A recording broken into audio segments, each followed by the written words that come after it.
April 2023 video horoscope with me, Lada from AstroladaOfficial. Guys, April eclipse season starts. Wow, we're gonna have the first eclipse in Aries, the first with North Node since 18 years ago. So big shifts are about to happen, and we're gonna have the luckiest day of the year.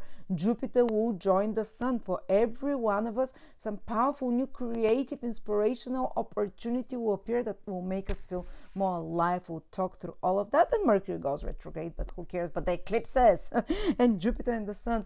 But before I start, I just want to let you know that this is my birthday month, and I only do once a year discount of almost 50% of all of my courses. Only my courses. It's not going to repeat again this year. I'm doing it just for my birthday month for 2-3 weeks. So if you'd like to learn any of my courses, I have foundational, short, long. I will put a link below to all my courses, so you can this is the last time I'm doing it this year, and possibly for years ahead, because I'm gonna do a very different way. We're gonna do a subscription from then on, so it's, so we'll see. So thank you so much. Let's begin the April 20, Sun, Moon, Rising, April 2023. Leo, this will be very helpful, very positive month for most Leos, because the most important events are happening in fire. So just to tell you, summary of the whole sign: very lucky, very positive overall, great inspirations. But let's start day by day. At the very beginning of the month, Saturn is becoming visible for the first time in your 8th house. So it's the birth of new structures, new rules and regulations regarding 8th house. So it can be the birth, some new developments regarding taxes, insurances, inheritances that can come into your life, that you have to start taking more responsibility there, restructuring something, reorganizing something, some new limits or demands. Or also, this is your mutual finances with a partner, whether you're married, your mutual finances, so you have business, or you have business. This is the finances of your not just partners but clients. So it's very financial house, so it might be the beginning to put some new rules in regards to finances, taking and giving and receiving financial material support of any sort. If you've been giving too much to others without considerations, now it's time to set ground rules and limit. And Saturn is about building walls and being more cautious and more discriminate who you give and who you let in, and who you receive from and who you give to. It can be the time to build some new plan and new foundations about your mutual finances, resources, and so on.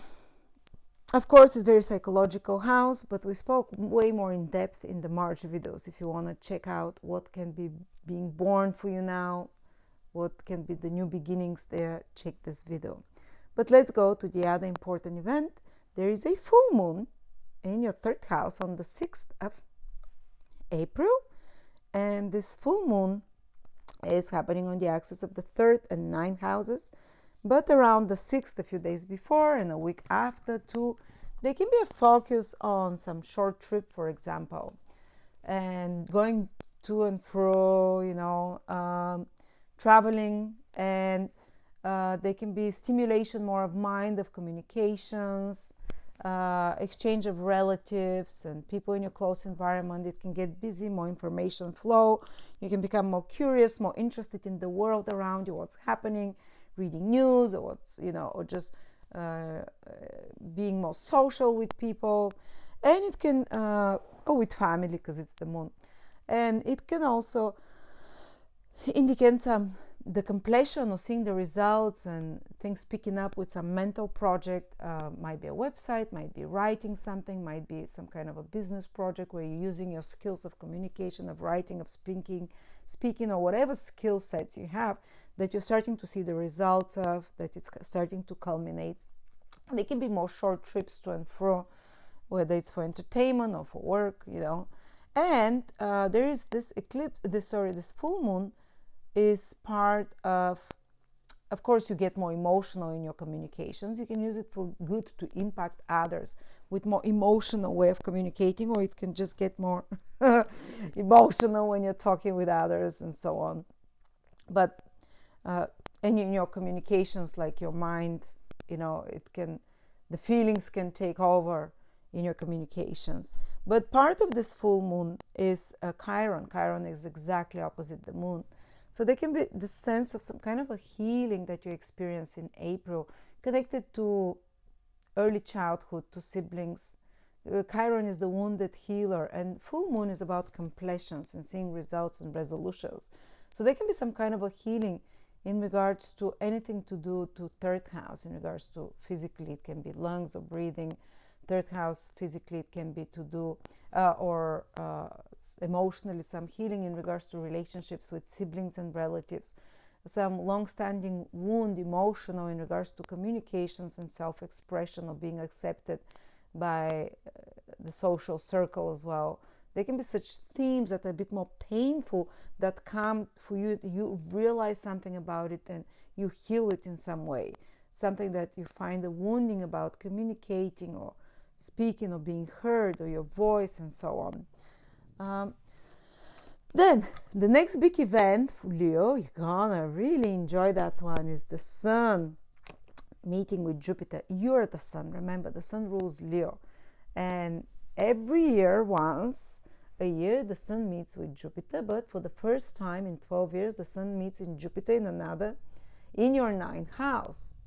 First of all, ninth house is very Jupiterian house, and Jupiter meeting there with the Sun. So you'd become this whole month, not just on the 11th of April, this whole month, the ninth house and Jupiter energies are so big for you. What is that? That's about having faith. That's about feeling positive. That's about seeing the bigger picture and realizing future plans, realizing where you want to go. The ninth house is the house of the future, and realizing, seeing the long-term picture. So something can happen now, or it can be just a shift in perspective where you feel from a much more positive perspective, where you see much more, not the details, but the larger picture, and you can see much further ahead and away. You can almost have even like a prophetic ability to see ahead and to plan ahead right now. This is probably the most important influence for you this month, this ninth house, this Jupiterian, expansive, more jovial state of mind and mood. More, if it's your moon, for example, in Leo, it will make you more positive emotionally, more expansive. Something good and lucky can happen in regards to your emotional relationships with family, with home, psychological healing, emotional positive feelings. Like connecting to God, even the ninth house is connection to God. If you ever want to see Jesus or whatever, or experience some kind of a mystical experience, some kind of a connection into the higher spirit, higher state of consciousness, now can be a time for some of you, even if you're at that level. Some of you can become more spiritual, more religious now, more connected to your higher power, more inspired. Some of you can find some inspirational figure, a new teaching, or new learning, or new course of education to follow, which is also the ninth house that inspires you. Some of you might start some course of teaching that is very educational, that is very inspirational. Or some new project can appear for you, which is ninth house, that inspires you. And you can get it's very lucky. It can be very positive developments for you for many years ahead, and that's now it's getting either like seeded or it's moving ahead, but it's something ninth house, whether it's teaching or learning, spreading knowledge or receiving knowledge, inspiration, uplifting of consciousness, higher vibration overall, and overall more luck. And it also can be a great time to travel for you this month. Faraway place you haven't seen, or foreign place, take a plane or whatever. And as I said, there can be even some healing around themes connected to, because of the full moon before that with Chiron, to higher knowledge as well, to travel.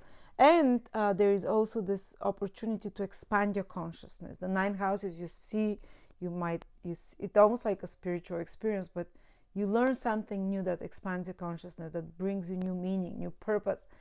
And to feel more joy in life as well, to feel more connected. If it's your sun in Leo, it's overall more vitality, more lucky things connected to your career, your ideas for the future, inspirations.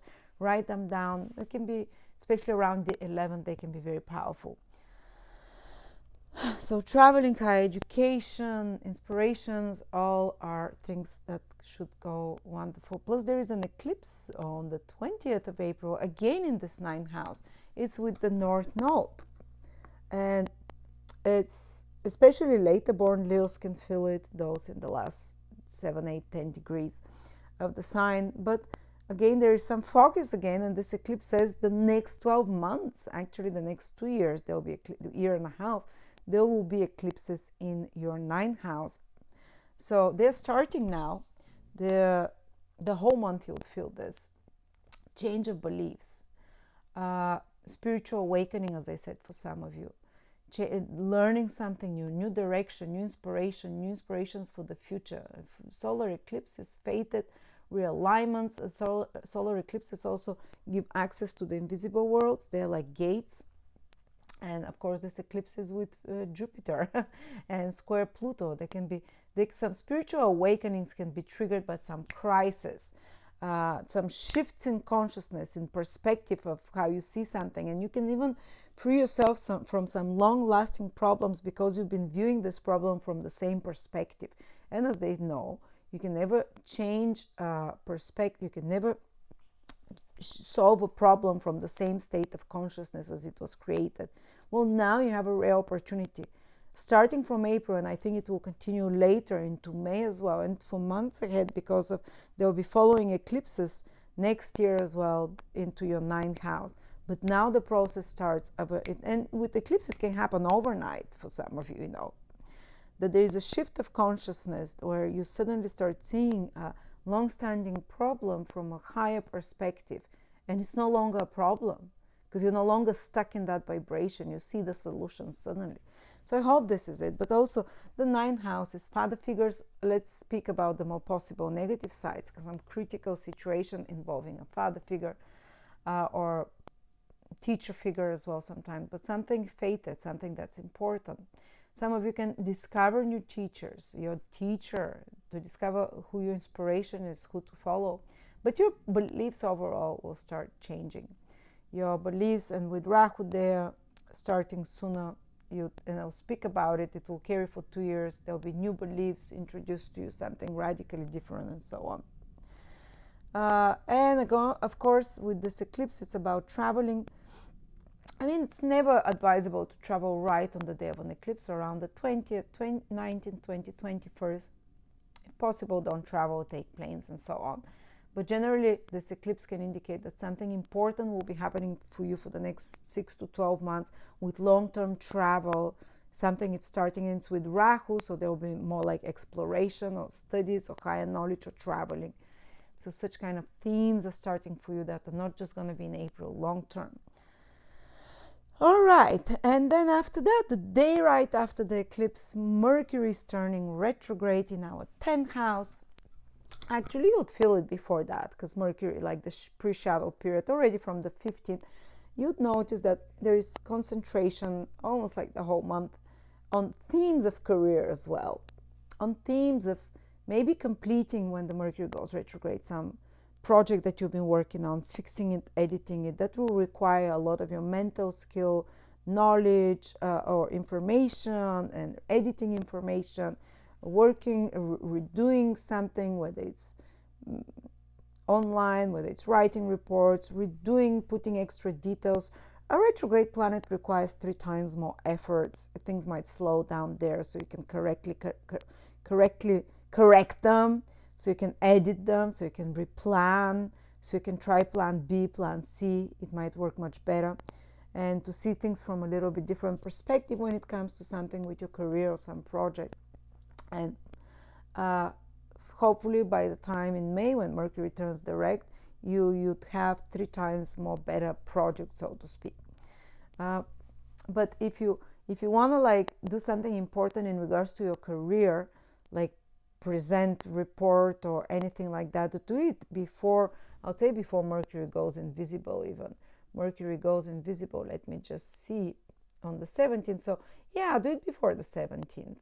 of April, any kind of, and try and get, and after that, because after that it's time for fixing, for correcting things, to do anything with your career and so on. So all important things that you want to put out to the public, to write, to speak, or if you can do it before that, it will be easier and you'll get much greater results. But after that, when Mercury goes retrograde, it's time to revise, to review.